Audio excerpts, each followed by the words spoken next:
share my thoughts on this topic. So I hope everyone presenting in the previous session also stay on. And it was a lovely session. So we're going to move on from that to start looking at what research can one do as a practitioner, and where do we start off from. So let me just minimize the videos. Yes. At any point, if you feel that you're unable to hear me, you want me to speak louder, please do point it out and I'll be happy to do so. So for a long time, it was like we were at a crossroad, and you get into medicine and then you finish or partly through, you're sort of deciding what you want to do. And it was always thought that you pick something and then you stick to that and then you're that forever. So you can't really change. But the good news is there's actually a lot of interplay between all these three roles. So we don't actually have to choose. And sometimes not having to choose is a blessing. So once a clinician, always a clinician, that's not true. So we could be a clinician plus do research, could be a teacher plus do research, be a clinician plus teach, be a researcher and then teach. So or do all the three. There are several examples of several doctors across the country in the field of diabetes who are doing exactly that. So I think it's a good thing that we actually can do multiple things at the same time. So before we look at how to start, let's actually see what a clinician researcher does. Clinical researcher is someone who conducts research and also provides direct patient care. So it's sort of like a double role, and clinicians can be effective researchers. And why is that? Because they can act as a bridge between the research community and the clinical community. So it need not necessarily mean that the research community is doing something that is so much into basic science that probably you see the effect of that 50 or 70 years down the line. Sometimes it can be much closer to what is actually applicable to clinical practice. And that is where a clinical researcher can come in to ask clinically pertinent questions which don't have an answer yet, which can go back to scientists who are at the bench, or even researchers who can do both basic science and clinical work, and figure out answers to these questions and make a direct impact on clinical practice. And in addition to that, because they're always communicating with patients, being part of events and conferences like this, it's also easier to disseminate evidence-based treatments, what they've actually learned from their own work, to other researchers, other clinicians, and this can get included, or our practice patterns keep changing based on your advances over time. So if we think about where to start, I think the first thing we need to think of is, where is my field of expertise? So make sure you stick to your field of expertise. If it's diabetes, it's diabetes. If it's gastroenterology, it's gastroenterology. So you can't do something in which you have no scientific knowledge of. So make sure you stick to your field of expertise. Then think about, what is your clinical setup?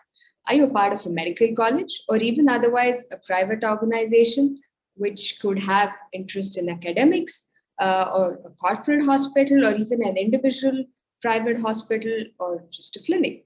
So think about where you work and what facilities are there, because that can sort of dictate what research you do. So that, where do I start, depends on your infrastructure. It depends on your lab, your team. Do you have an ethics committee? Lab could be like, a biochemical lab. It could be physiology, animal lab, microbiology. It could be all of that. So depending on what field you're actually working in, do you need cold storage for, different experiments, or just to store medications? So you may actually need a lot of other things, or sometimes even to run tests, or to store samples, you may need different freezers of different temperatures. Do you need temperature controlled rooms? What kind of EMRs do you really require? All of this goes into your infrastructure, and probably a lot more than what I'm just mentioning here.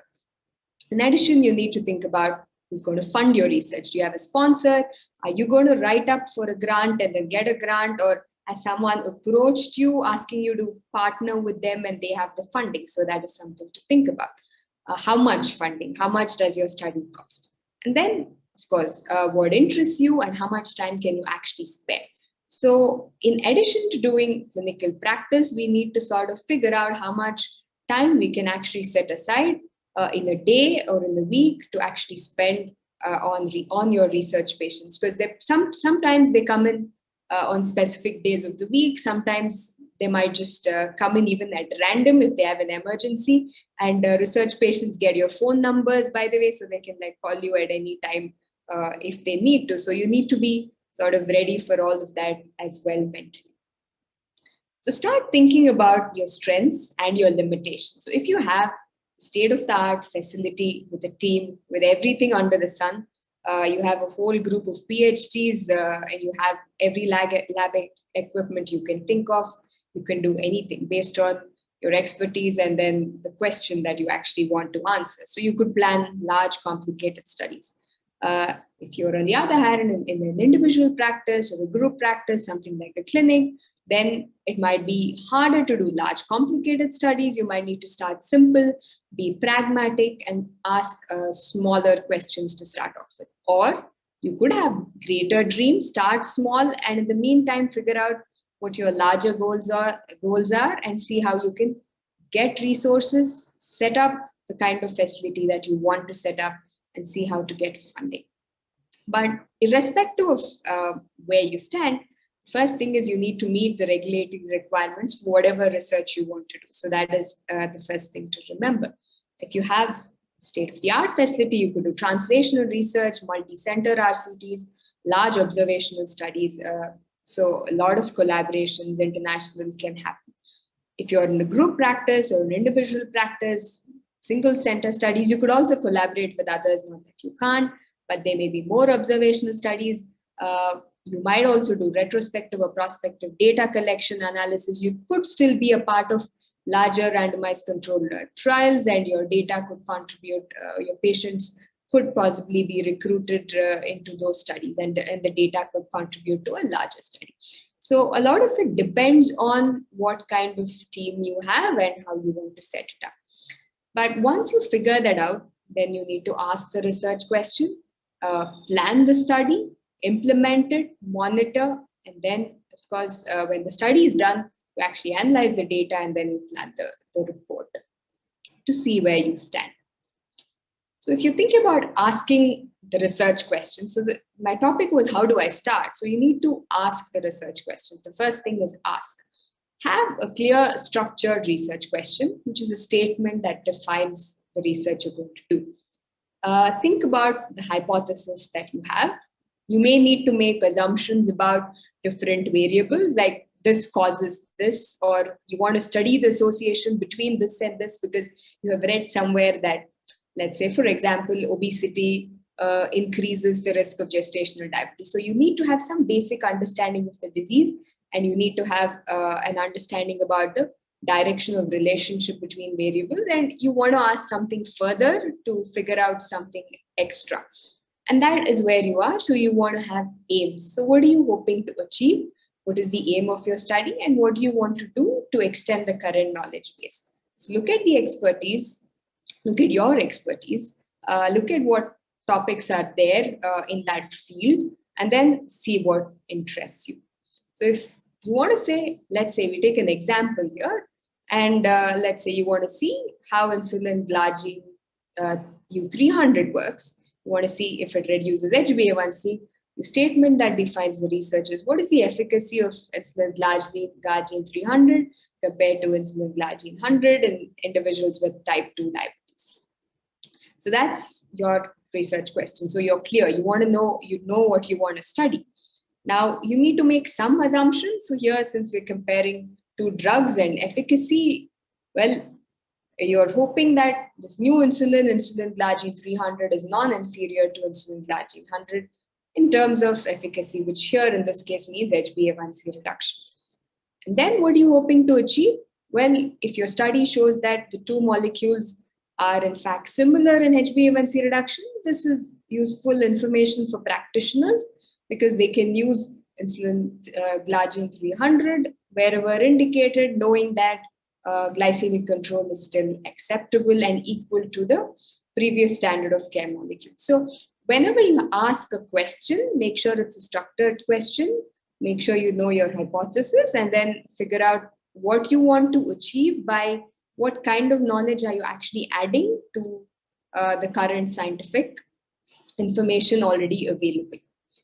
Uh, in addition to that, there's also something called the finer criteria that you could remember. So make sure your research is always feasible, that you have sufficient time and money in addition to technical expertise. And of course, you need to have study subjects if it involves humans, if you want to recruit patients. In addition, it has to be interesting to the investigator and to the sponsor, whoever is going to fund your research, otherwise you're not going to be able to complete it. And make sure it's something that can actually make a difference, because otherwise you lose interest over time if it's something you're doing just because you have funding. Try to see if it's novel, so that's N. So you should confirm or refute previous findings if it's a relatively new theory, or if it's not something new, then there's no point repeating the study for the nth time. So try to see how you're going to add new findings or extend previous findings. Research needs to be ethical, respect for human rights and subjects, informed consent, confidentiality, beneficence, non-maleficence. So these are things that you need to keep in mind, and it needs to be relevant. So you need to add to the scientific knowledge. This has to help clinical practice, hopefully. If not immediately, at least you need to have some idea of how it will impact clinical practice somewhere down the line, and that would give a future direction for future research.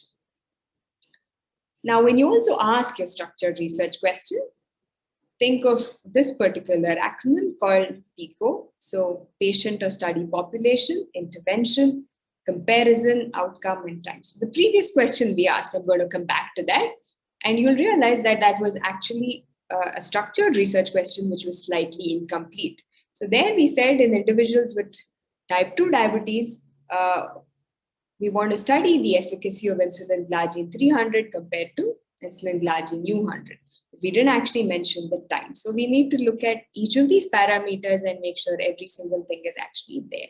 So here, what is our patient or study population? We've added on now insulin naive individuals with type 2 diabetes. Intervention is insulin glargine 300. Comparison is the standard insulin glargine 100. And what are we looking at? What's the outcome? The efficacy of the molecule, so HbA1c reduction, and what is how long are we going to do the study? Over 6 months. So once you break it down like this, you will automatically know why do you need to do it. You need to do this because you will automatically know what kind of study design you need. So how do we actually figure out what kind of a study design is right for this particular study? It depends on your type of research question, and then it depends upon the level of evidence that you actually want to get. So if you're trying to ask questions like, is this treatment beneficial, a new treatment, an RCT would be ideal.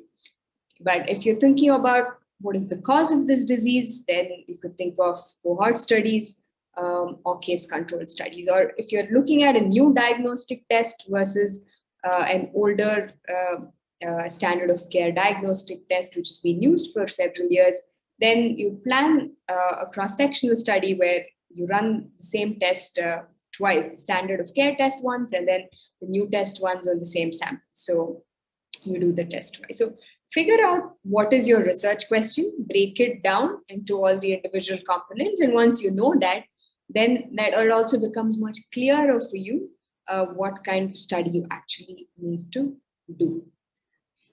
And once you figure out that, then the hard part actually starts.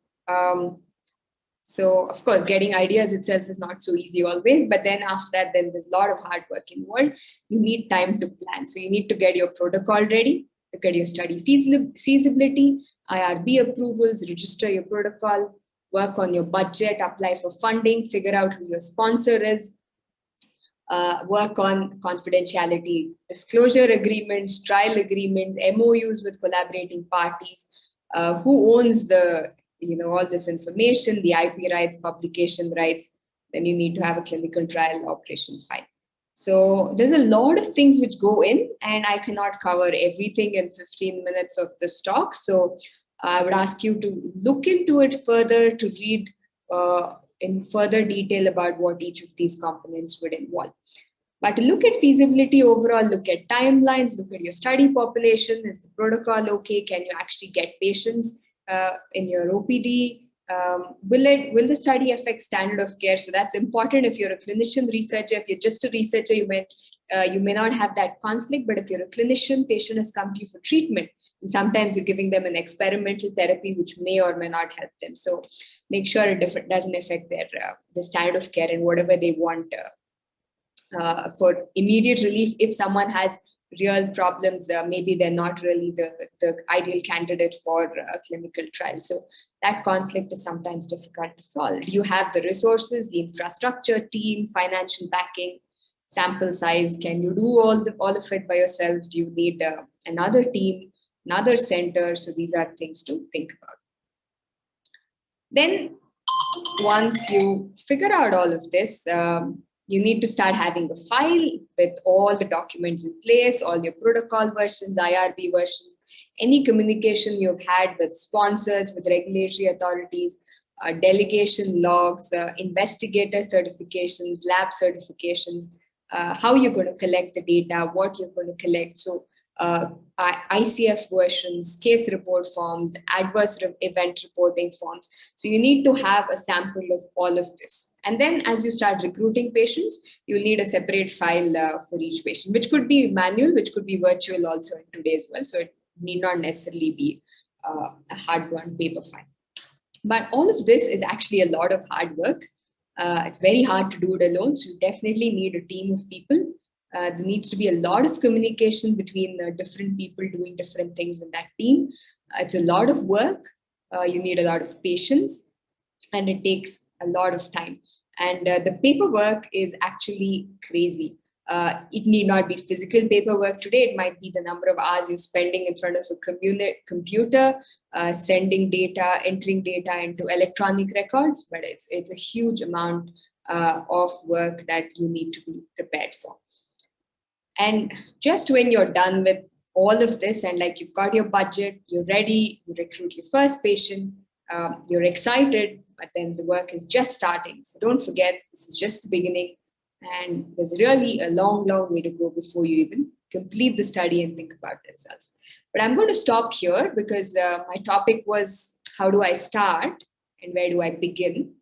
So the first thing is ask why and be curious. So when you're seeing patients all the time and you're not sure about what treatment is right, then that go back, look at literature. If the question hasn't been adequately answered, maybe that is something you need to answer for yourself. So figure out a question, test the hypothesis, and conduct the research. And make sure, more importantly, have honesty, integrity in collecting and reporting all the data, whatever it is you find, which may be expected findings and unexpected findings. So thank you very much once again. And thank you to the organizing team of Diabetes India for this opportunity and for putting together a wonderful event. So thank you.